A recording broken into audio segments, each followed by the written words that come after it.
important to me, because the whole point is for someone, because I used to like post in the groups, in the Facebook group, and if I don't get an answer, I'd be like, fuck, that Yeah. sucks. Like, I want my answer, you know what I mean? So I feel now you. I make sure like people really get their answers, you know, and just provide as much value and tools as possible. Really, like I really want that to be like a one-stop shop for people to just like really make money in ecom. Like that's all you need.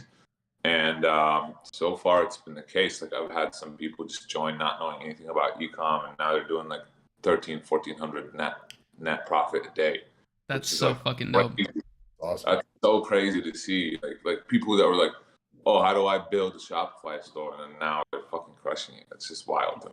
That's amazing. Well, we're live now. We're live on YouTube, so we're gonna start getting people in here, which will be sick because, we've been starting to do these on YouTube, and it's nice because we get people in the chat. You know, we get chat to ask questions, and it's just like a way more dynamic approach. So I really like it.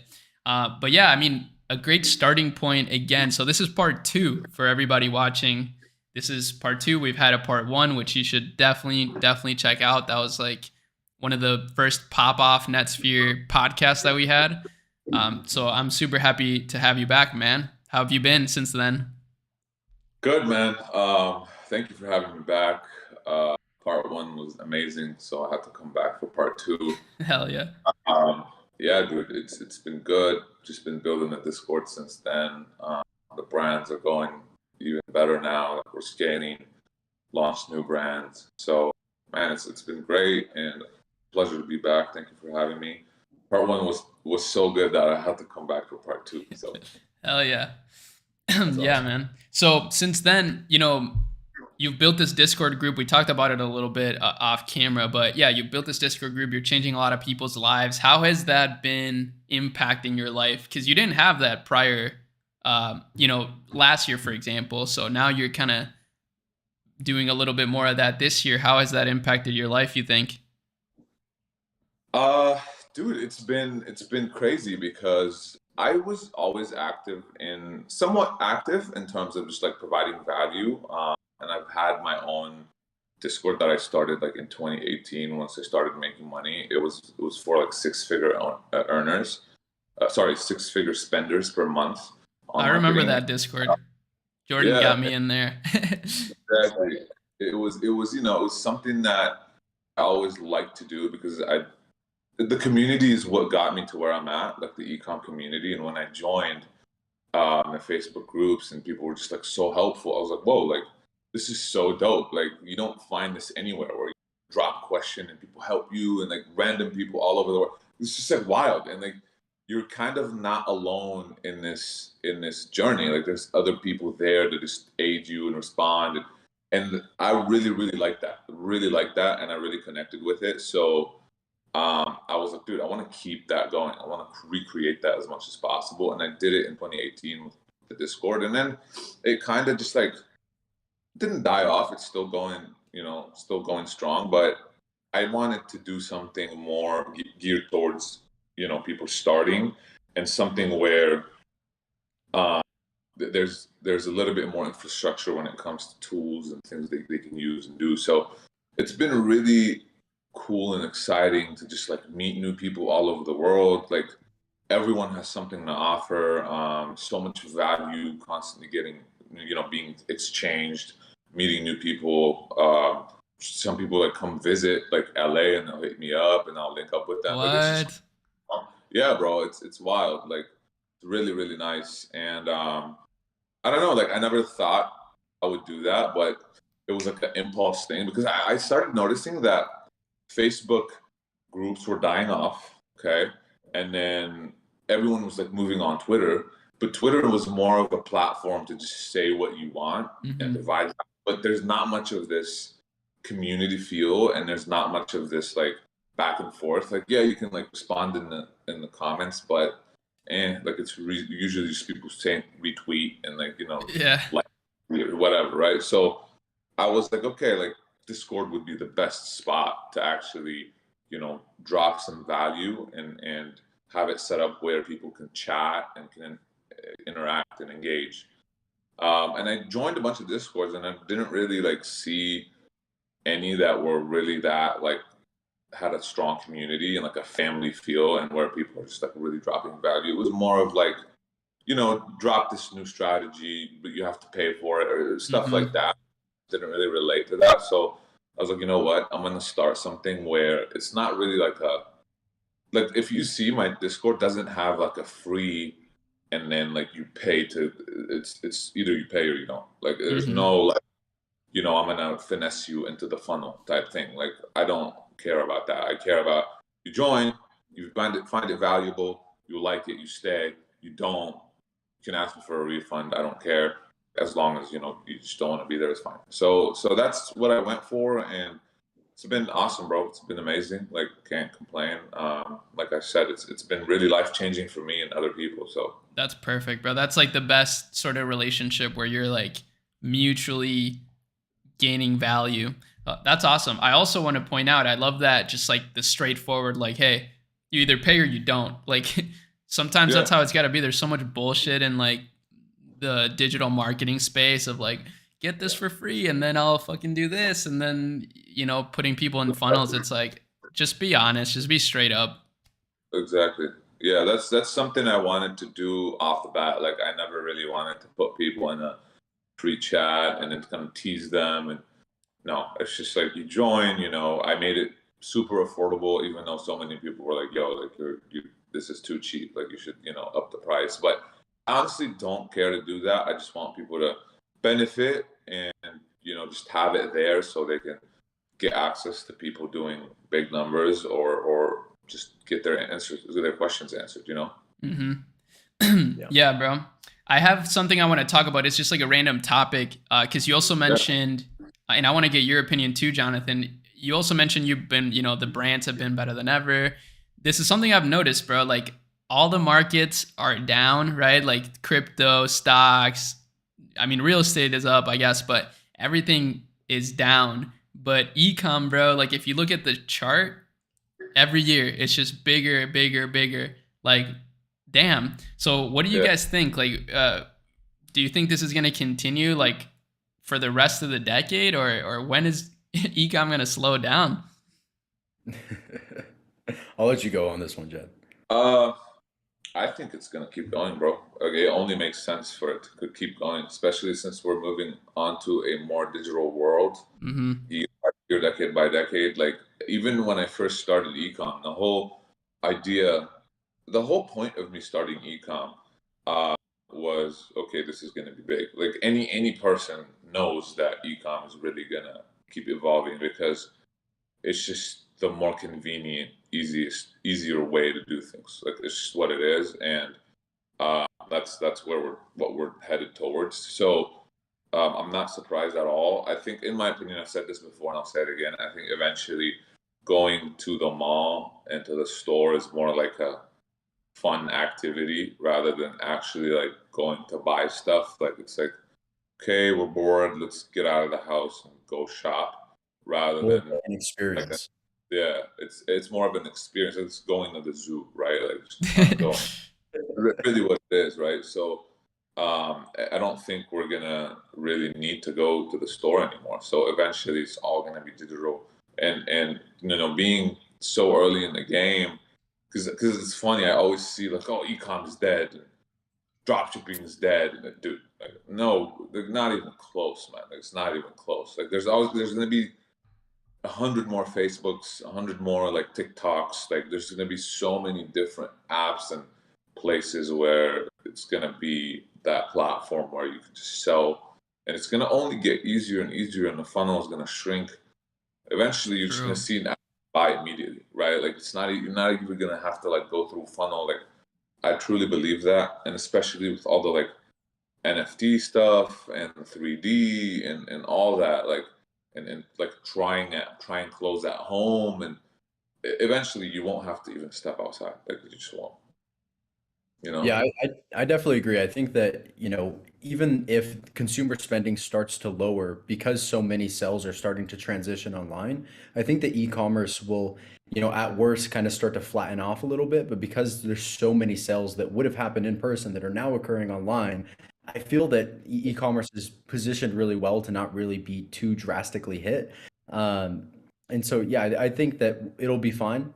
I'm not really too concerned about it. For any of our clients, we really haven't seen too big of a drawback. Usually it's, more advertising issues or things like that that, end up being the bigger detriment for these businesses. But I think consumer spending will be locked in. I did have a question for you though, Jad. You said that the funnel's starting to shrink down over time. What do you mean by that? So eventually, like especially like on Facebook, for example, now you have Facebook shops. Like you won't even need to go on Shopify anymore, right? Like you won't even need to jump from platform to platform to check out. So eventually, what I think is going to happen, Shopify and TikTok, Facebook and TikTok, TikTok and Shopify, Facebook and Shopify are going to become this one platform where you don't even need to go onto a product page and then initiate checkout, and it's going to be instant. Like you see an ad, you buy, right? Like that's it.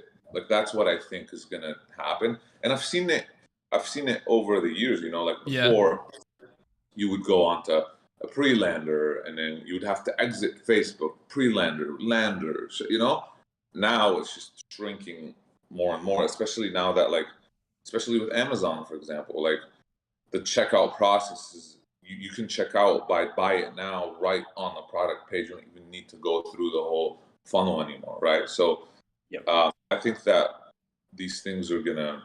I mean, I don't know if TikTok has shops, but I feel like eventually they will. It's similar, bro. Like TikTok, for example, you can put discount codes on there that you can like click on the ad and like, copy the discount code. Right.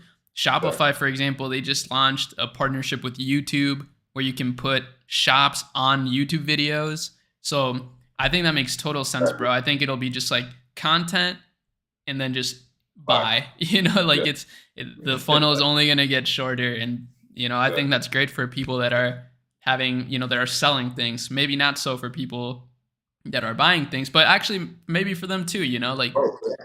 Easier. yeah, easier. Exactly. Yeah, I've never even thought about that, but thinking back now, I've been in e-commerce for the last 4 years. You kind of have seen this like slow sort of squish down of the funnel where it's become shorter and shorter and shorter. The one click buy on Amazon is the perfect example of that. I think they patented that, so I don't know if we'll see anybody do the same exact thing, but making it more native into the apps is 100%. I agree. I think that's gonna happen. So one thing Amazon is doing now with Shopify too is if you have an Amazon, so now you can connect. It hasn't come out yet, but now you will be able to connect your Shopify store to your Amazon store. So Oh if wow. on your Shopify, okay, they will click buy with Amazon and they will buy it still on Shopify, but it will count as if it was bought from your Amazon fulfillment, and it will be fulfilled by Amazon. Damn. Yeah. So instead of because now what people do is they'll come to your brand and they'll be like, wait, let me go and look on Amazon. So they'll go look on Amazon and they might find your brand, they might not. But now this is gonna force people to really connect to and really get on Amazon because you're just missing out, right? And that's something that I recommend. That is a massive mistake that I made. Massive. Like if there's one thing I regret is not getting on our brands on Amazon. If your brand fits on Amazon, man, oh man, we just got on Amazon, bro. Like we just got on Amazon. Okay, just a quick story. Mhm. When I started my brands, both of my brands, there was nothing on Amazon. Like I remember I went on Amazon because the way usually I write my product description is I'll look on different platforms, and Amazon is one of the platforms I'll look on, and I could barely find my products on it. Like maybe one or two listings. Okay. And I lost my brands, and over the months I would come back and check. Dude, fast forward a year later, there's 40 bestsellers for each brand, and some have 20,000 reviews. So imagine how much money we've missed out on by not getting our brands on Amazon. Fast forward to now, 20,000 reviews, mind you, reviews are usually 2% of your sales. Just to give you an idea, bro. This is how much traffic we've driven to Amazon by advertising on Facebook and Google and Pinterest and da da da. Right. We just hopped on Amazon. after a long battle with like brand registry and all that bullshit. And we are like selling about like 1,000 units a day. Like, dude, we just hopped on there like a month ago. Like, That's crazy, bro. just show you how fast the growth is on Amazon when you're doing the right things off. And like, that is something I recommend. As soon as you have somewhat of a brand that's starting to develop, boom, I don't know, Amazon immediately. Dude, it's free money. And we're even on Walmart, and we're doing like $150 in sales on Walmart, no ad spend. Wow. Bro, let me ask you this. Are you doing FBA with Amazon, or are you guys fulfilling it yourself? Okay, so you're just sending all this shit to Amazon and they handle it. Wow. Yep. That's Dude. clean. Are you at all concerned with Amazon starting to kind of cannibalize the direct to consumer portion of your brand, or no? No, dude, no, not at all. Like, because people are just always the person who's gonna like go to Amazon is gonna most likely buy on Amazon. Like, you just lost that sale, right? So it doesn't really affect it. Our pricing is the same. The net profit is about the same. So might as well capitalize on that, because whoever, like I said, whoever's gonna go to Amazon, they're gonna purchase something else. You know, it's just what it is. So might as well just keep that sale to yourself.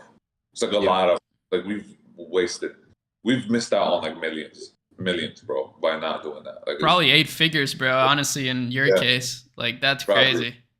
Yeah, it's sad, but whatever. It is what it is. Yeah, man. It's still like we were talking about. I mean, it's only gonna get better from here, I think, especially as Amazon grows, as Shopify grows. Now they're making integrations for the two. Like, bro, the future is bright. Yeah. Exactly. So obviously, with you, you're spending a lot of your time in e-commerce in this world. You've been in e-commerce for how long? A few years at least. Yeah. 2017, 2018. Yeah. Okay, so like 5 years. You've been through a few Q4s, a few Black Fridays, Cyber Mondays. I know that we're a bit of a ways out, but it's coming up. It's around the corner, 90 days out, roughly. How do you typically prepare for Black Friday, Cyber Monday, and what are your thoughts kind of heading into it? Do you restructure offers? Do you redo product pages, or do you just kind of ramp up ad spend? What's the process? We don't really restructure offers, because offers for us are something that we test regularly through CRO. Yep. So that's not something that we really do. We do kind of something with our brands is our product pages are always dynamic. So we'll have like a end of summer sale, and we'll have like a Labor Day sale or whatever, right? So that way, when the consumer lands on our page, they see, oh, okay, this is not some store that was abandoned and forgotten about that nobody runs. Like, right. When you're buying from a store, like for me, when I'm buying, I'm like, is there someone like running the store, or is it just like fucking forgotten about and I'm not gonna get my product, right? Like that's. But Right. when you see, oh, Labor Day sale, like today only. Okay, today's Labor Day, so all right, cool. Like, these people are existent. It's like a real brand, like. So that is very important, and we always keep up with the times. Like, so every month we have a different sale, or kind of indicative that the store still functional, just to build trust, right? Now, in terms of preparing, a lot of creative testing, a lot of shooting creative, putting creative together, uh, and really just meeting with the media buyers, like kind of putting a plan with my media buyer and my email marketing team to make sure that we hit all the different events and holidays, and what that structure looks like in terms of the offers and the discounts, right? So as for ad spend, that's pretty much reactive to how we're doing.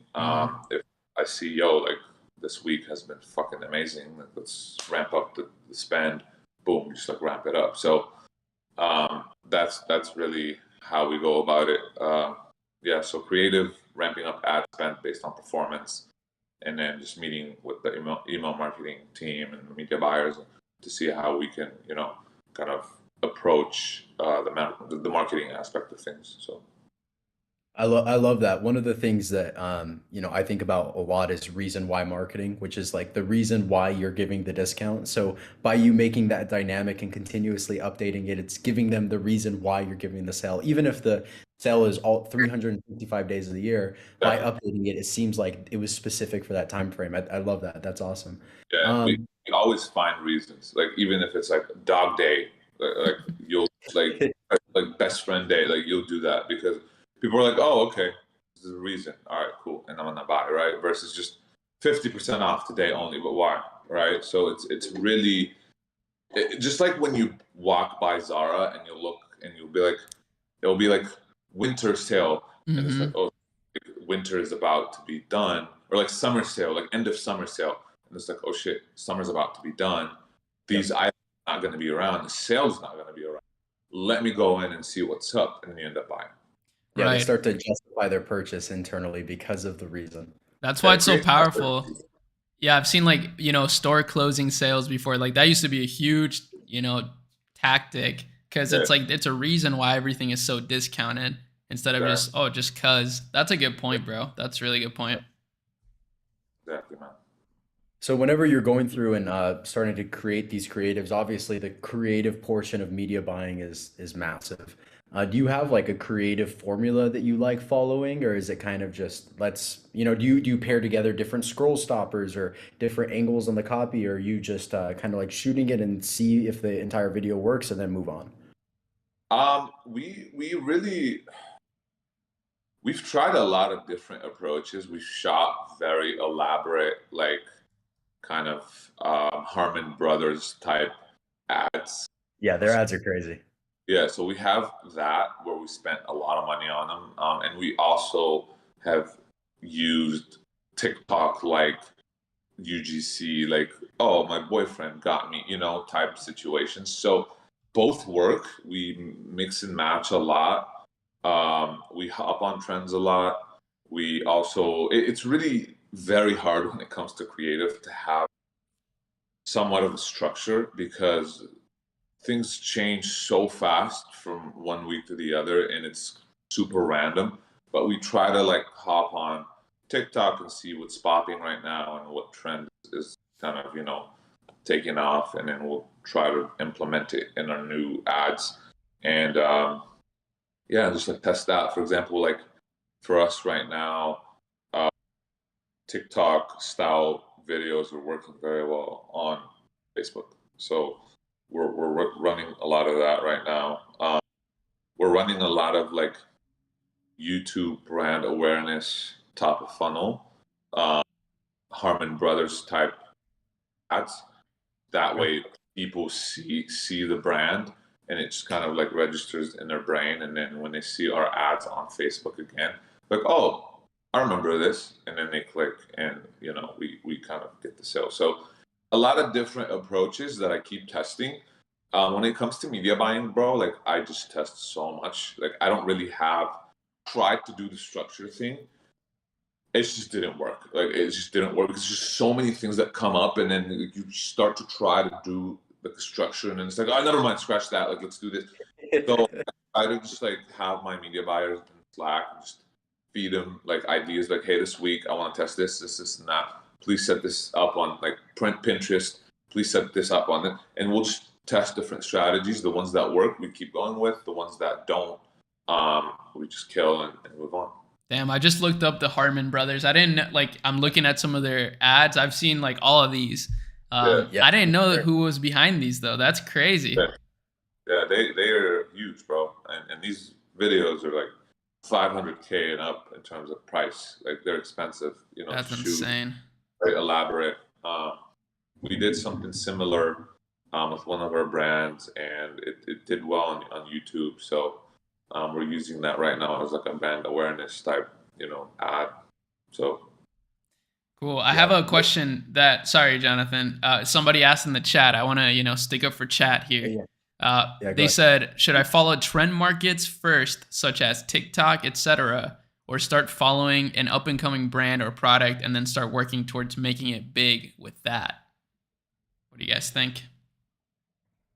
so the second part of the question is following a brand. Like, what does that mean? Does that mean like kind of like taking that brand and replicating it and making it better? I think that's what they mean. I think they mean just like either finding something trendy on TikTok or finding a brand and copying that brand. That's what I'm guessing they're asking. Okay, copying a brand is very difficult, unless there's a very big improvement that can be made and it is feasible in terms of how cheap it is and fast it is. Usually, it's very hard to do that, to replicate a brand, because they already are light years ahead of you. They have more data than you. They already have a audience. They already have so many things that you're missing. So you're really competing against a veteran. So I don't really recommend doing that. I usually like to go. You don't necessarily need to go off trends per se. You can just see products that are doing well, and take those and replicate and improve and eventually make it into a brand. That, for me, is what I've seen work, and it still works for a lot of my mentees, and that's the way I like to approach it. Because making a brand off the bat, like, okay, you're gonna go invest and do and create and then invest all this time and money, and you just might, the brand might just not work. It's not work. And I've been there where like we've sat down and we're like, oh, this is a great idea, it's gonna work, and oh my god, the offer is amazing, like product is great, and then it just doesn't work. Like it doesn't work, no matter how much money we sink into it, and then now it just becomes a money pit. So you don't really want to go that approach unless you have a lot of capital that you're sitting on, that you want to kind of put in different places, and you've had good experience with ads, with ecom. But for me, the lowest hanging fruit is seeing something that's working. It doesn't have to be trend. And I say this all the time, guys. You should always try to aim for the boring products. Like, everybody's trying to go for the like sexiest products and like the beauty stuff and like the revolutionary, like crazy products. It doesn't have to be like that. Just sell like, dude, like sell like a kitchen knife or like a kitchen utensil. Like something as boring as that. People need it. People have homes. They have to like buy the stuff. You just have to put a slight twist on it. You have to just market it in a slightly better way, just a better offer, and people will buy it. So try to focus on boring stuff like a like a electrical outlet or things like that, like lights, like things that you need around the house, like gardening stuff, gardening tools. Like, these just take off like crazy because people need them. People have homes. They're consistent. People are always going to use them. It's not some trend where people hop on and it goes viral, and then people are like, oh, this is useless, we don't want it, and then just throw it away. So try to focus on that. That's my recommendation. Yeah, I love the idea of building like a boring e-commerce brand. I Yeah. can't really speak on building e-commerce brands anymore because I've been out of the game for 2 years as far as building them. I just do email now. But one of the things that I was thinking about the other day is I heard a statistic that said that there's more people turning 65 right now than are being born daily. And so the reason that our population continues to That's expand scary. is because it's scary, right? But the reason that the population continues to expand is because people are living longer. So the population's growing because of that. And so I was thinking about it for us, we have brands that do 1.5, $2 million a month, and quite a few of those brands that we work with serve an older demographic, like 65 plus. And Yeah. so I feel like there's a market that is there for people that, even though it's boring, that are for an older demographic that just isn't currently being served by a lot of the people building e-commerce brands because it is a younger audience that I feel like needs to get tapped into a whole lot more. That's a good point, bro. And I feel like it would also maybe even be an easier battle because like those people 65 plus, they don't care about the, trendy look of your store, like the, $20,000 brand design. Like they just want to, they're more straightforward, right? I would guess. Yeah, and one thing I've noticed about that is, dude, these people are like really willing to spend and help out with the brand, in so many different aspects. So and they're very loyal people. So that's why I like to go for like I've seen people like crush like multi-million-dollar months with like sewing brands. Sewing, Yeah. bro. Like you know what I mean? Like that is so fascinating to me, and it really makes me like want to go into that space because it's like nobody thinks about that. It's there's zero competition. You know, there's not much like sewing brands out there. So you targeting that market, you're really building a very, very loyal customer base. Yeah, bro. I saw a thing about this guy the other day that has $100 million quilting company. Like, I don't know, they just sell quilts and it just goes off, bro. Like, it's something you would never think about. Yeah, there's a lot of boring niches out there that people just neglect because everybody's trying to go after what's sexy, and you should, as a beginner, always focus because that's what I did in the beginning. I Hmm. went to right beauty was like, oh my god, wow, like you know, it's influencers and all this stuff, and it made me a good amount of money. But then I started to look at other brands in the home niche, and I was like, huh, home is like hella boring. Like nobody's doing this. Like nobody is selling this stuff, and I want to get into it because these guys have been around for years, bro. Like they just sit there and just make all this money, and nobody bothers them. Nobody tries to rip them. Hmm. Nobody with them. Nobody cares. It's just like they run and run and run, and then eventually either the product dies or they sell off the brand or whatever, and then they move on to a different product. And that's why I started to really go into the home, garden, pet, like very boring niches where people are just like not trying to do it, and it's not like the latest trend. And dude, it's been right. I'm just responding to some YouTube chat questions over here, or just random stuff. People are talking a lot about your Discord. They're like, "Oh, where do I find it, bro? Where do I find it?" So, Yeah, we'll drop a link, or you can just go on my Instagram and it's in the bio. yep. Here, I'm gonna add it right now to the So, Jad, description. you've been an entrepreneur for a while. I feel like every entrepreneur goes through seasons where you have a season where you're like, okay, I'm figuring out systems, or I'm really focusing on the people, or I'm focusing on, the finances, or whatever it is. And I'm sure you've gone through a bunch of seasons, kind of looking back, where you're like, okay, this was a season of learning about X, Y, Z, or improving this for myself. What season do you feel like you're currently going through? Great question. Great question. One of the best questions I've ever heard because I can relate to this.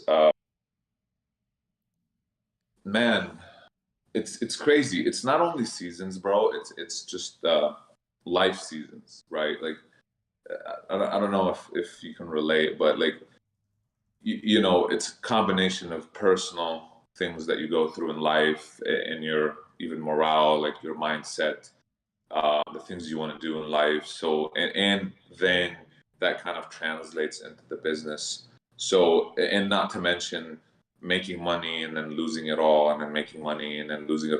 I've been through that cycle multiple times, right? And mainly the first time when I made a lot of money and then lost it all on my teeth whitening brand, lost upwards of $1 million, not knowing what the hell I was doing. So, um, going through cycles in life like that is very normal, very very normal.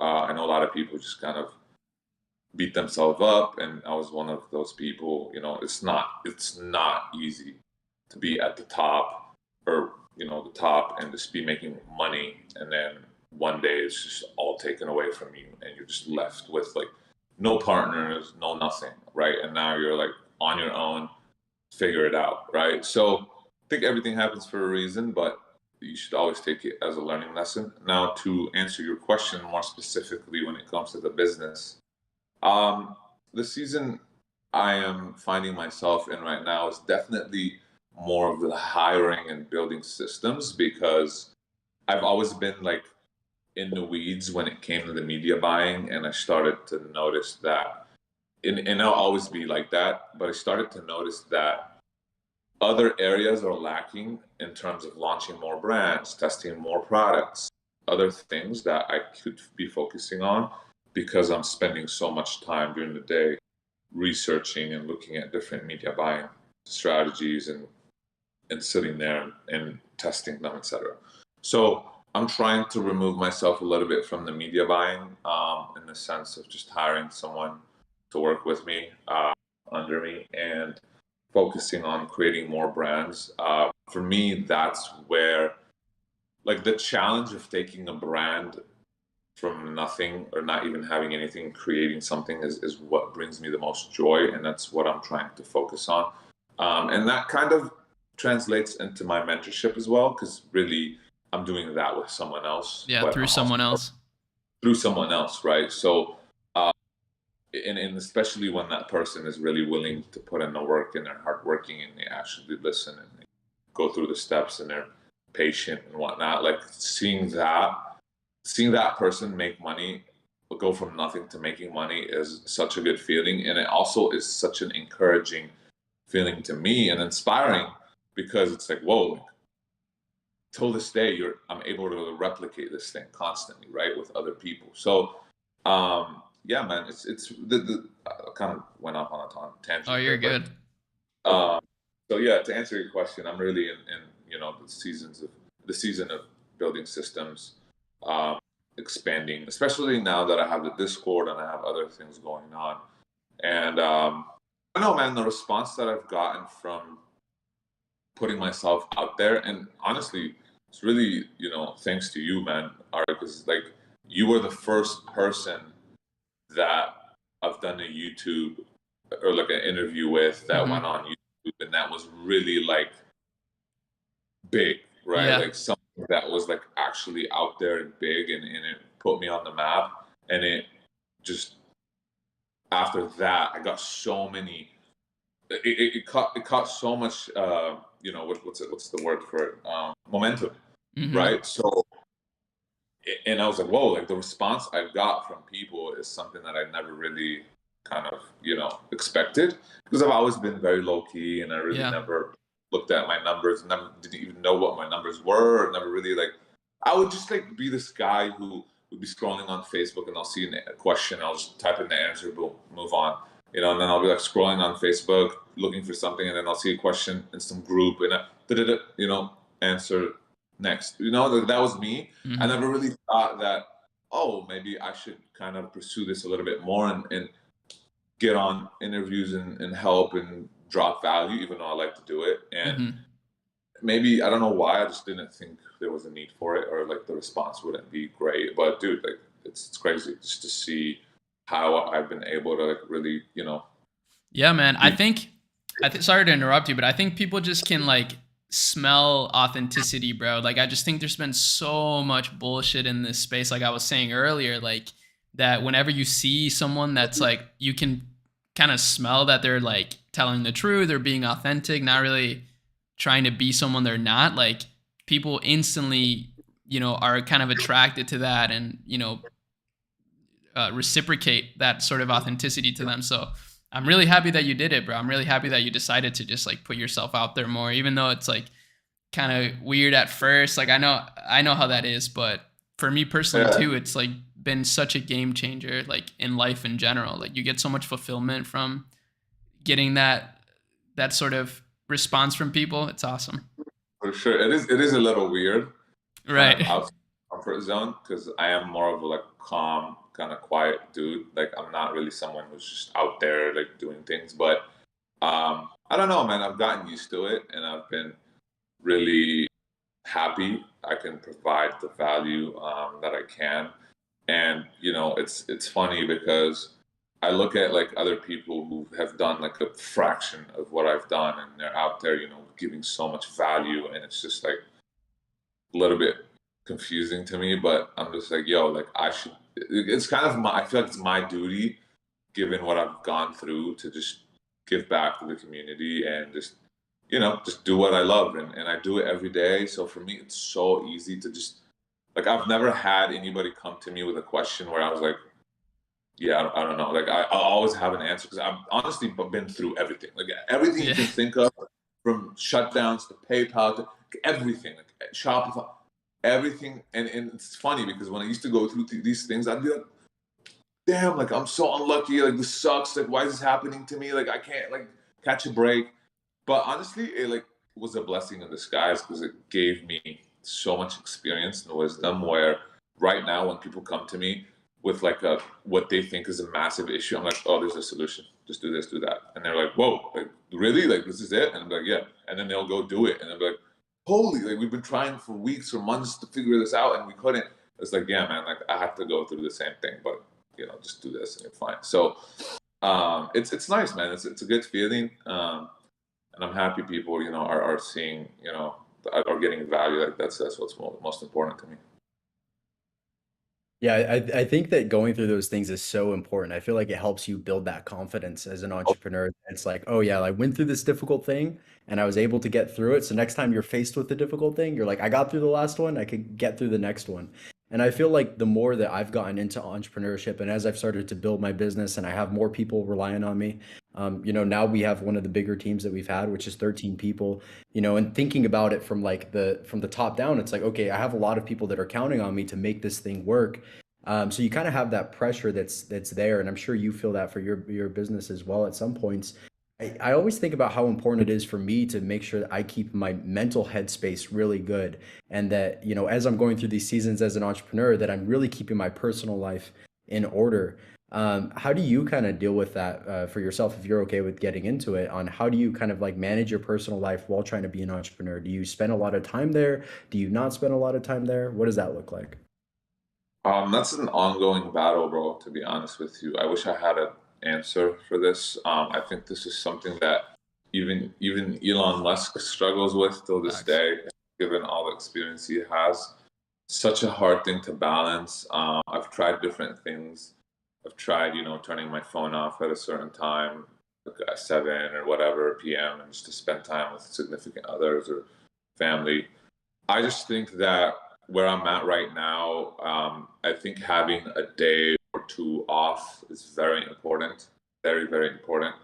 I truly think that kind of sectioning your day off, it doesn't have to be, I don't personally agree with like having a schedule set for every 10 minutes or 15 minutes of your day. I can't do that. Like I know other guys preach it and they're like, okay, I have this schedule where it's not real life. Like your microwave is gonna break and your maintenance guy is gonna have to come and fix it. And where are you gonna, it's like life happens, like things Mm-hmm. happen. I don't Yep. think really planning your life like that works for me. For me, I really block my day off from the time I wake up, say like that's 7:30, 8. And I'll be like, okay, from that time till 1, I don't take any meetings. That is deep work time. Even though I'm trying to wake up earlier, like ideally I would like to wake up around 6 usually. So from that time to 12 p.m., I, you know, drink my coffee, eat my breakfast, work, possibly work out ideally in the morning, work, and then, go from there. And then at 1, I'll start taking meetings, checking in with the team, seeing what's up. Uh, and about 4 or 5 p.m. end the day, uh, maybe watch a couple YouTube videos, that are kind of helpful. But usually I'll play YouTube videos in the back. Like I'll watch Ari's stuff all the way, all Hey, the gang. time. Hey. Yeah, I just was watching the one that you dropped recently with the anime shorts, the brand. Bro, Hakai with Very dope, Varun. That shit was so cool. very dope, man. Very dope. Very inspiring, bro. Like that's what I'm For saying. real. Like these things are so dope to see, like someone from their room just running this empire. Like it's so impressive. And it like gives me. It's weird, bro, but this like gives me like the motivation to go through the day and be like, whoa, like this is so sick, and I'll just be in the background. I'll just be consuming the content. And around like 6 or 7 p.m., I'll just either chill with some friends or just take it easy, kind of like wind down. Uh, but sometimes that doesn't work. Like sometimes I'll have very long days where I'm working till 10 p.m. And it's because like the momentum's going, like I'm on top of it, and I'm trying to like kill everything for the day and crush it. So sometimes I don't stick to that, Yeah. and it would be on the expense of my own well-being, or like being spending time with other people.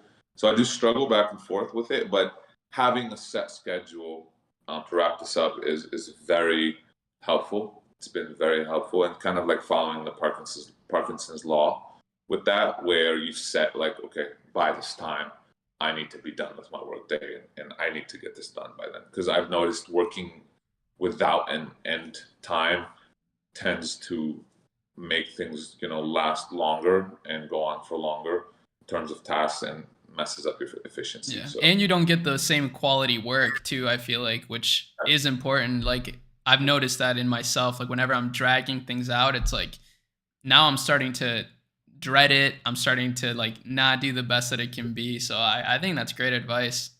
yeah, agree, man. I know Jonathan's pretty good at, staying very like disciplined and sectioning things out, right? Or how do you manage your day, Jonathan? My day is very similar to yours, Dad. I think that, the fact that you started with like, I don't have it figured out, I think is so important because I oftentimes whenever people have a platform or whenever they've started to build, a business, a lot of people look up to you. And so, they assume that like you have everything figured out. And so the fact that you're like, I don't have everything figured out just shows that it's like, look, guys, like we're still, going through this process and trying to, make ourselves better as well. And I feel very much so the same way. I mean, I wake up pretty early. I also go to bed pretty early. So I wake up around 4. I go to bed around 8. I get super tired around like 9, 10. Like once the sun's down, I'm out. If I'm sitting at a chair, I'm out. If I'm driving in the car, as long as I'm not driving, I'm out. So I wake up at 4. I like getting up that early because there's nothing going on. It's just dead silent. Like I don't have my team messaging me. I don't have anybody asking me to get on calls. I don't have my realtor sending me things. Like it's just silent. So I like to work from 4 until like 10, 11, just completely silent, just me focused, dialed in. And then after that, I'll start taking some calls. It really depends on the day though. Like Monday, I do 3 leadership calls with each one of my managers where we go through and we talk about their KPIs, we talk about what sort of issues they're facing and just try to remove any obstacles they have. But usually it's like up until 10, 11, just straight working. And then after that, it's kind of just arbitrary tasks that need to get done where it's, small fires or whatever it is that I'm just knocking out for the rest of the day. But I do agree with having a set end time because and any business, there's always a million things that you can improve, so it's a never ending flow of work. And so, you could work your face off and still have a million things left over. And so having that set end time wasn't something I did for the first 2 years. And I felt like I just got so worn out, so exhausted. And once I started implementing that, I felt like I was brought back to life as an entrepreneur, and able to bring a lot more to the table. So I think that's probably the biggest change that I made for myself that was actually really impactful. Yeah, and one thing I want to comment on, man, is actually two things. The fact that you just mentioned, getting worn out, just getting worn out by the end of the work week, or even, putting all these hours in. Um, I used to think that, I'm never gonna burn out. I'm not that type of guy. Like I'm like a hustler. No, it's gonna happen, right? And I remember my ex business partner used to tell me like, dude, slow down because you will burn out. Like you don't want to burn out. Like slow down. And I'd just be like, no, I'm gonna stay here till 11 and work, and I would do that, and then after years, eventually it will catch up to you. So that is something that I advise everybody to be very um, you know considerative considerate of, because it's very important that you always keep that in mind and you make sure you plan ahead for that, because that day will come, and Yep. it's like saving your energy, right? You're just like saving it for another time and kind of spending it wisely. In terms of the disclaimer I gave in the beginning about like not having things figured out is something I feel like a lot of these people out there that are doing big numbers or even like have big companies always don't want you to know. Like they'll just like claim like they've have it all figured out, and like, or at least like they won't mention it, but they'll just give you that image of like, yeah, like life is smooth and everything's amazing and all like my schedule is set, and it's just not like that. It's not like that. Like once you get to know these people, like on a personal level, you're like, oh wow, like it's actually they have a million and one problems, and that is so important. Like I think that is what made me so relatable in a space when I started to come on these interviews, because I just tell you how it is, bro. Like, I don't really try to sugarcoat entrepreneurship and make it seem like it's this amazing, fun, like always positive, like journey. Like, I love it, don't get me wrong, but you go through ups and downs, you know, you go through things, like life happens, and it's okay. It's okay. It's okay to be depressed for a month and not do absolute shit. Like, I'm not saying, you know, I'm not saying give up. I'm not saying, you know, like, uh, I'm not encouraging that. Obviously, you should try to like combat that, but it's okay. That is life. Like, it's okay not to have things figured out. It's okay not to have a fucking strict schedule that you're crushing through every day and your efficiency is at a 98%. Because you'll go on YouTube and you watch these videos that these guys drop, and you're like, oh my God, like this guy is so on point and he's like killing it. And then he like parties, and then how's he doing all this? But it's not true. Like, it's not true. And I don't think these guys are doing it in a deceiving way. They're just like, it's attractive, so it gets views, you know, they try to do it. And while they maybe you're doing it 2-3 days out of the week, there's a big portion of the week they're not doing it because they're human beings. You should strive to become like that, sure. I mean, everybody does, but it's okay to just go through low days, not be as efficient certain days. It's normal, man. Everybody goes through it. So that's what I try to always kind of tell people, because it's intimidating as an even at my level, when I see other people at my level or higher, and I'm like, holy, like, how are they killing it like nonstop like that? Like, these guys are like robots.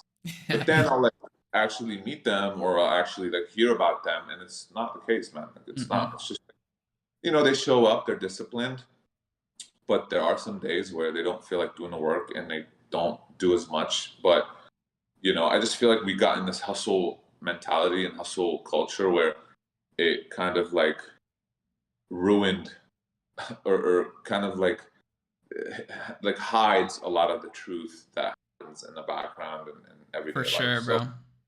very important to keep that in mind as a beginner, or even as someone who's building a brand, or also already at high levels. It's okay. It's okay to have rough days. You just push through, and that's just like normal. Facts. Yeah, I think like something I noticed like from every single like hugely successful person, and like success in terms of like, let's say, huge business like in the hundreds of millions, the only thing they all have in common is really the fact that they just never gave up. That's it. That's literally the only thing. But like, I guarantee you, if we survey 100 people, they're all gonna have different routines, different things they do every day. Like, there's no template to like getting there. The only sure way that you're gonna get there is if you just don't give up. That's literally the only thing. Yeah. It's crazy. Totally agree, man. Okay. How's So the chat looking? You yeah, I got was any just about questions? to say, so somebody said people are funny. Somebody said, so would you say that during early stages of setting up your business, it's good to go work 12 hours a day? What do you guys think about when you're just starting? Like, what would you Sure, say? I did that. I did that. Yes, I did that. I mean, I've shared my routine back when I started. I used to have a 9 to 5, so I would wake up at like 6:30, go to my 7 to 5, you know, engineering job, and then throughout the engineering job, I would also like check my ads and look at my stores, and also work on my 9 to 5, and then get home, work out, you know, real quick, eat, work out. On the way home, like I would listen to e-commerce, you know, podcasts and YouTube. Back then there wasn't many podcasts, like more like YouTube videos. So I would do that, and then eventually, and then work out for an hour, sometimes less because I didn't have time. By that time, it's like 6 p.m. I would work till like 12, 11, 12 on my business. So that was my life. That was nonstop work. Like, the only time I wasn't working was when I was asleep. Like, it was just constant working. If I'm not working, I'm on Facebook reading about ecom in the groups, asking questions, learning. So yes, that is normal. That is absolutely normal. That is needed, I think, in the beginning. If you're fortunate enough where you don't really have like a 9 to 5 to attend to, or a side hustle that you have to kind of like keep afloat, I that's great, but that's fine. but you need to get to a point where it becomes more sustainable, because working 12-hour days for 10 years is just not something that's normal. Like, it's just not going to happen. Like, that's not, you're a human being. You need social stimulation. You need to go out. You need to, hang out with friends, people, family. It's the whole point of doing this is for us to get the freedom to spend it with the people we love, and provide for the people we love. So you just got to keep the end goal in mind, and always work towards how can I be more efficient with less time. And if it brings you joy, like working for me now, working still brings me the most joy. Like, I don't really do anything else. Or I'm like, oh, like I would do this over work. Like, even if I reach billionaire status today, I will continue to work because it just brings me fulfillment, right? But it's good to always kind of schedule your day out and be mindful of, okay, I need to give myself some time, my family some time, etc. Because these things are, you got to look at it this way: you're missing out on moments as you grow, right? So you want to make sure you don't do that, like you don't overly do that, right? Because the whole point of life is just living these moments with other people, yourself, etc. So, do it in the beginning as needed, and then eventually try to start slowing down and having a more scheduled, organized day. Yeah, I think whenever we kind of look back at any of our, entrepreneurial journeys, it's like all of that initial part typically is these like long stretches of like pounding the pavement and just going. And so I think that if I was like talking to somebody who was just getting started, I would ask them what their goals are. Like, if you're trying to get this set up like tomorrow and, get the business moving as quick as possible, then having those long stretches of intense work is going to be necessary. Now, if you don't want to do that and you want to kind of move a little bit slower, then you just have to be okay with the trade-off of it happening and you starting to actually build up the business at a slower pace than you would have otherwise. I think that one of the things that is funny for me whenever I first am talking to somebody who's just getting started with entrepreneurship is how many of the things that I take for granted that I've learned along the way. So, for example, if somebody wants to accept payments online, they don't know what a payment processor is, let alone which company to go to. Or if they want to build a website, they don't know where to do it, or what copywriting is. And so, whenever you're first getting started, it's this process of just acquiring a lot of knowledge in all these different areas. And it's really like moving this big ass boulder and trying to get it just to make a little bit of progress. And so as you get better at it and as you start to know these things, you have a little bit of momentum behind it where it's not as important to have these long stretches because you have more leverage behind the decisions that you're making. So then you can make more impactful decisions. But early on, you don't have any of that leverage. You don't have any understanding. So you're moving so slowly. So I think initially, if you're wanting to get it going tomorrow, then those long stretches are necessary. But if you're okay with a longer duration, that's fine. It'll take longer. Absolutely. Yeah, that very, very well said, man. Very well said. Yeah, that's a great analogy. So somebody asked Jad, how long did it take you to leave your 9 to 5, like since starting ecom? That's a good question. I started ecom March 2017, made my first sale June 2017, made my first 6-figure month October 2017. I could have quit my job in May of 2018, but because I was making way more money than the executive at that company. It's a huge company too. So, but I didn't quit because I had a legal situation like with my immigration status, so I couldn't leave. But I probably would say from A to Z, started March, probably a year. Took me a year. Mind you, I was an engineer though, and I had no idea what I was doing when it came to. So I like my case is a little different because I'm on my own, so I didn't really have anybody kind of there for me. So I had to go into $20K worth of credit card debt to just survive and test products and learn ecom.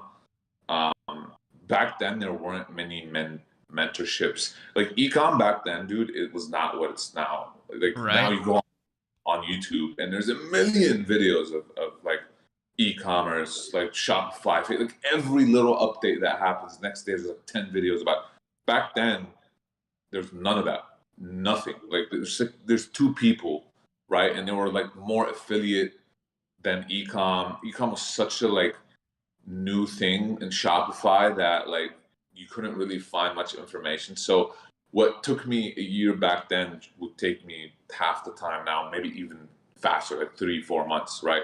Especially with the amount of people that do mentorships now and the different like groups and how big Twitter is, ecom Twitter is now. Like back then there was like ecom empires Facebook group, ecom elites, masterminds, the 10 brothers, and then like Facebook ad buyers. So those are like the three Facebook, e-commerce kind of type groups. And a lot of people didn't know what they were doing and didn't know Yeah. what they were about. Like, so it was harder to learn and navigate.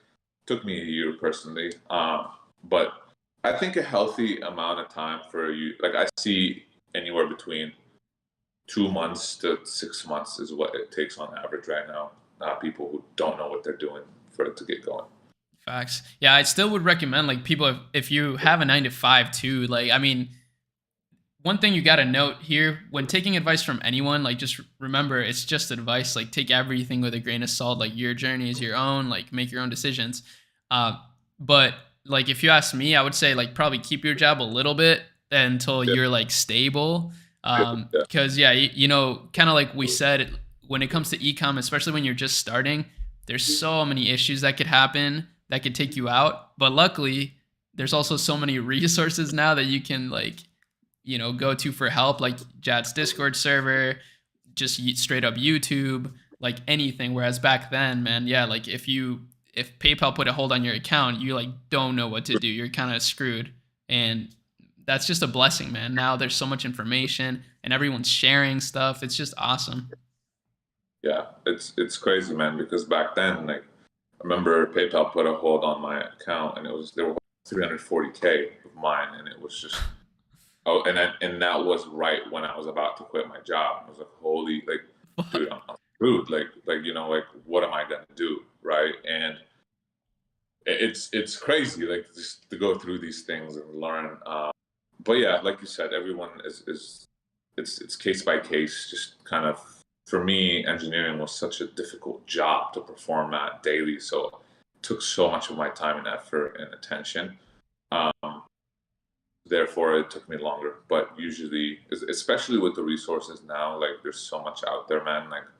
Like for example, that hold, it probably took me like months of research and asking people and talking to PayPal and reading to finally figure out the best course of action, versus like now have all the tools and they're in my Discord, for example, and I hopped on a call with my buddy Matt, who has an issue with PayPal, and I'm like, do 1, 2, 3, and within a month he's gonna get his PayPal back, like no issues, right? So it just shows you, the difference between back then and now in terms of the abundance of information when it comes to ecom.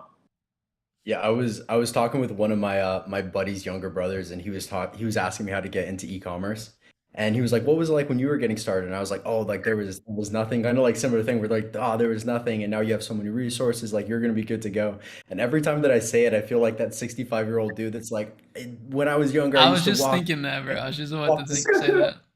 uphill both ways. But it's true. There's so many resources that are out there, and I think that it's funny because Ari, you kind of painted the map for me whenever I was trying to quit my job, where we had a conversation about it, and you told me that it'd be better to quit my job too late.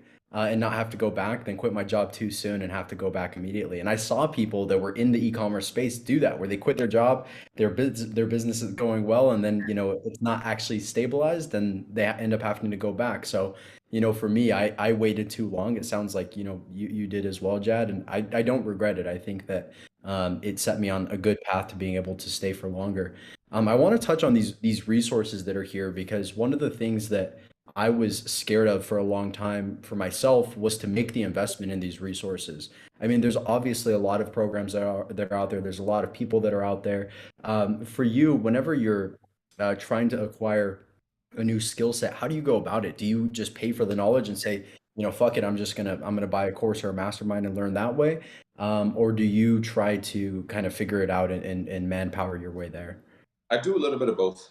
I think there's a lot of free information out there that can be easily. I'll start with the free information on YouTube. That's what I do. I think YouTube is like the modern day like school, right? Like place for knowledge. So I'll start on YouTube and I'll start kind of getting my feet wet with that, just understanding the basics, the fundamentals, and then eventually I'll start reaching out to people and seeing who's the person that I really want to work with in terms of learning the skill set from, whether it's a course, it's someone that I want to work with one on one. Like we recently wanted to get into the wholesale side of things in Amazon, and we paid this individual like 20K for a 3-day mastermind to, go to the warehouse, go through it, and it was like a shortcut. Like we pretty much, reduced months of work and questions into 3 days, and boom, now we're ready to go. So if you have the resources to do that, I highly recommend it. And but I recommend doing a little bit of both because you don't want to pick someone you don't really know much about or they're not really doing. You always also want to work with someone who's doing the thing they're teaching. Like that is so important, man. Like I see Yep. so many people teaching and learning or even learning from people that aren't doing what they want to do. Like things change from week to week, like on a weekly basis. Like things change with media buying and strategies and new updates. Things in this space are so dynamic. So you need someone who's really working in the space on a daily basis that can come in and teach and show you the ropes and be like, oh, this is what I did here. Like this is what I just went through yesterday and it's working. Try it, and then boom, it'll like transition into translate into results. So yeah, like I said, I'll start with YouTube a little bit, get my feet wet, and then transition into a paid course or someone I trust and kind of see eye to eye with, and I want to replicate their success. That's big, man. I also want to mention too, like just to add on to that, because something I've seen like is some people, like I would always say invest in yourself if you have the resources, but some people use that as like a lazy way to try to find success. Like I've seen people do that where it's like they want to pay somebody to do everything and they haven't Yeah. even started. It's like, bruh, Yeah. like you gotta like try to do this shit on your own and like, watch a YouTube video, like implement Yeah. the stuff like little by little. Don't like if you have money, you have a huge advantage, but not if you think that that's gonna like I don't know, you're going to be able to cheat the system and like succeed in a week because of that. Like that's not probably going to happen. You got to have that like motivation inside you or something. I don't know. I've seen that a lot. Yeah, I work with two types of people, and it's so funny because off the bat, I'll be able to tell like if this person is going to see success or not. The first type where they pay for the mentorship and they're like, "All right, I paid for the mentorship, make me money," type situation. Yeah. Like they'll fake put in the work, they'll like fake work, but any snag, anything that happens to them, like any issue that comes up, they just like freeze and they're like come asking help, and that's fine, that's what I'm here for. But there's also the type of person that doesn't really need me much. It's like I'm like just their support in the background, and I'll like work with them, and I can see that they're so hungry that they'll go out there and like really scour the internet, find solutions. Like they're present, they're there, they're on every live, they're on every interview, they're asking questions, they're in the Discord, they're utilizing so many different resources, and they'll come to me when they're like, dude, like I've tried everything, it's not working, like how do I fix this issue? And then it'll be like, just this little tweak. Oh, cool, got it. Yeah, I was 90% of the way there. Versus the people that like don't really want to do much, and then even if when they're seeing success, they're like, all right, what's next? And it's like, dude, just sit down and think a little bit. Like, what's next? Like, the answer. Like, you should replicate this. You should, like, let's scale this. Let's go find scaling strategies. Like, I shouldn't be the one to, because I'm not gonna be here forever. Like, what if I get Exactly. hit by a bus tomorrow? Like, what are you gonna do? You it's done. Like Yeah. you can't really go about it that way. Even when you're working with someone, you should be the main. Like I'm here to assist. I'm not here to run the business for. Like I can't do that. Nobody will. Like as much as people, will promise you and they'll be like, oh yeah, you're gonna get success. You're gonna do this. It's just realistically, all the work has to be done by you. It all falls on you. They're there to assist. They're there to guide. They're there to like reduce the time that certain things need to take for you to, accomplish. But it really comes down to the person, and it should never be an excuse to just sit back, kick back, and do nothing, because that's just not how business works, man. Like you're gonna always need to be very resourceful, and that's what I've noticed. Like the hungry, resourceful, consistent people that just like, even when they even say like they ask me a question and I don't answer for whatever reason because I didn't see the question, they come back and be like, "Ah, never mind, figured it out. I did this, did that," and it's like so impressive. It's like, dude, like that is dope. Like, that's how it should be. Like you should be trying to find a solution on your own, regardless. Like that should be your mentality. And those are the people that always succeed, bro. Those are the people that always crush it. Like I'll start working with them, a month or 2 months in, boom, they're making money. Like it's a given. Like and the other people, unfortunately, it just like never happens because they're constantly just dragging their feet. They're kind of like dependent on you. It's like, oh, I'll wait. You know what I mean? Like, Yeah, for sure. They're like, I'll wait for the answer, like that's what I'm paying for. Like it's that type of mentality, bro. That's why I'm saying like it sounds corny sometimes to say, but bro, mindset is like insanely important. And it's just crazy. Like you mentioned, people are just the resourceful people that just have that drive to figure it all out instead of just trying to like be handheld. Man, those are the people that always make it. Like we're all that way. Everyone we've interviewed is that same exact way. It's I was crazy. just about to say that. One of the things that has got brought up almost every single interview that we've had with somebody that's accomplished something is resourcefulness. They all mention that as like one of the key attributes of entrepreneurs, and it's not a surprise because there's no roadmap with this game. You're actively figuring out what the hell to do. absolutely. There you go, bro. That is so on point. There is no roadmap. Do not look for a roadmap. No such thing. Nobody knows. Nobody has a roadmap for you. Like people will always be like, "Can you give me like a scaling strategy?" There's no such thing. What worked last week doesn't work anymore. You have to sit down, and the roadmap is test and figure it out. Like keep testing. Give you some basic stuff, some like kind of skeleton blueprints that you can follow. But entrepreneurship is so random. It's so random, bro. Like there's no like one two. Everybody wants like a recipe. It doesn't work like that. It just does not. Yeah. Yeah, I totally agree. Like the recipe will work for like 2 steps, then boom, you're banned by Facebook, and you're like, okay, I need a new recipe. This Yeah, one's broken. that's so funny. There's another question that's kind of interesting that I saw. Um, what's the most recurring problem you have when running your business, and why is it recurring for you? And I can start with that because this year I feel like it's been for me my season of just like realizing my strengths and weaknesses.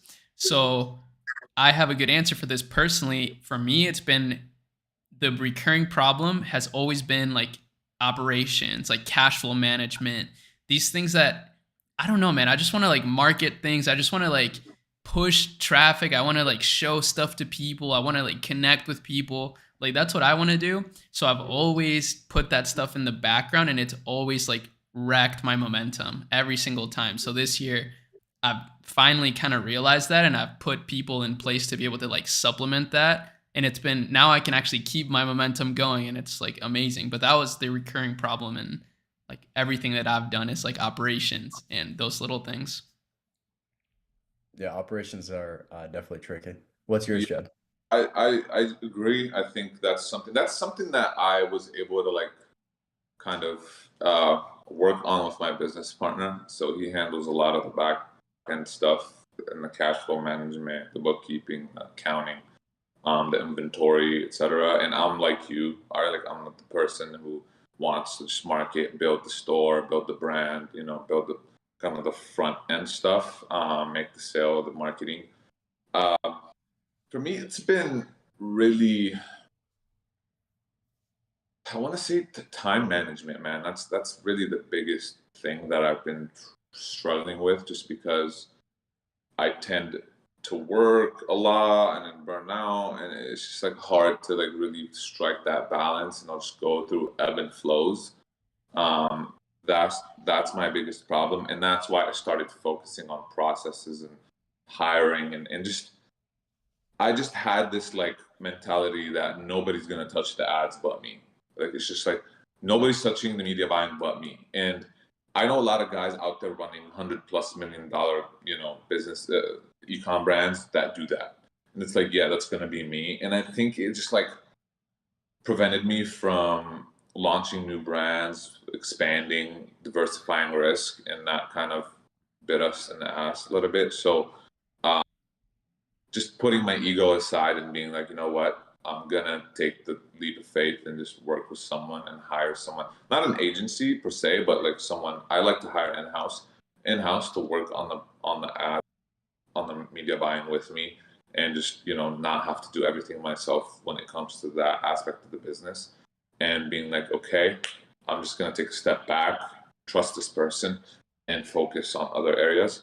That has been my biggest problem, which I'm starting to find a solution for, and build systems for, and then we'll see how it goes. Yeah. Dude, it's funny because as soon as you asked this question, Ari, the first thing that I thought of for me was ego. And so, that you were kind of touching on that too, as well, Jad. But I think, for me in the last 12 months, I feel like I've faced a lot of those similar challenges. I used to be a very big systems person, whereas like I'm going to build system and process for everything. I'm going to have such a good system that I don't even have to hire somebody that's like incredibly talented, because the system's going to be so good that, they'll get the right result. And then I kind of took a step back from that, and I realized, oh, people and culture are actually probably more important than the systems. So then I started hiring really smart people and really talented people to have the experience and the knowledge and everything like that. And I think I'm really in a season of just trying to remove my ego as much as possible from decisions, because I hired these really smart people, but then if I don't allow them to do their job, then what's the point of having somebody that's really smart? And so I think the thing that's kind of been reoccurring for me looking back is a lot of those decisions that I make based off of ego rather than what's probably right for the business at the moment. Absolutely. Yeah. And time management too, for me, that's a really good one. Cause like I still, like in my personal life, for example, like I still, like I've had a girlfriend for a long time, and I still had like, there's days when she's like, man, like you're just like not here, like I'm not, like even we'll be at a restaurant, I'm like looking around, I'm like thinking about fucking TikTok or some shit, I don't know. And she'll be like I feel like I'm here with a zombie or something, and I'm like, like I should be better by now, but it's just like a recurring problem. It's hard to solve that as an entrepreneur. Yeah, that's like the entrepreneur problem, like syndrome. Yeah, for real. I saw on TikTok a thing that was like, he's a 10, but he's always worried about the future, always like thinking about money and grinding. I'm like, fuck, that's like, that's so relatable. Yeah, that's a good one. So another thing somebody asked, I don't know how much time you guys got. I need a dip. I had a call 2 minutes ago. You got a dip? Oh, okay. Yeah, no problem, bro. Thank you so much for the time, Jed. Dude, my pleasure. It was very nice speaking with you, man. We got to do this again. Yeah, for sure. Well, I'll probably wrap this up. I mean, this is a really quick question. It's like, how big does controlling your emotions affect your business? That's a huge one. I've made a lot of mistakes letting my emotions get the best of me, especially maybe my ego. Instead of looking at the numbers, really, being like, oh, I really want to scale and then kill it. And then we will just over leverage ourselves and eventually just, fall flat on our faces. So emotions are very, very important, because life is decisions. It's just literally, life is a series of decisions that you make on a daily basis. You're every minute of the day or hour of the day, you're met at a fork in the road, and it's like, should I do this? Should I do that? Should I do this? Should I do that? So making sure that your emotions don't affect those decisions to a certain extent is very important, and that's a skill that you need to develop. And kind of, it's like a self search thing, like a self, uh, development thing that you kind of have to see where you are on the spectrum when it comes to that, and slowly get to a more balanced place, if that makes sense, and use a little bit of emotion. Obviously, you don't want to be a computer, like making Yeah. decisions in your life, but you also want to make sure that really it's the most logical, smartest decision you can be making, and thinking about. So that's how I really look at it. Till this day, I get emotional about things in terms of the business or even my personal life, and I'll just regret it afterwards. I'll be like, damn, I shouldn't have said that, or I shouldn't have done this, or damn, I wish we looked at it from a different angle or a different way. It's just something you have to kind of develop, and as you grow older, you'll be able to control more and more. True. Yeah. Yeah, I think it's definitely one of the more difficult parts of business is trying to separate those emotions as much as possible. I always think of it through the frame of doing what's best for the business, regardless of how I feel.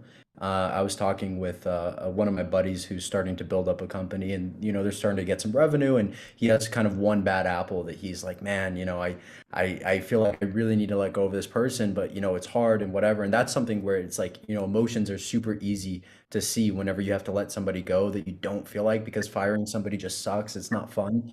And in that moment, you really have to look through the lens of like, what's the best for the business, regardless of how I feel.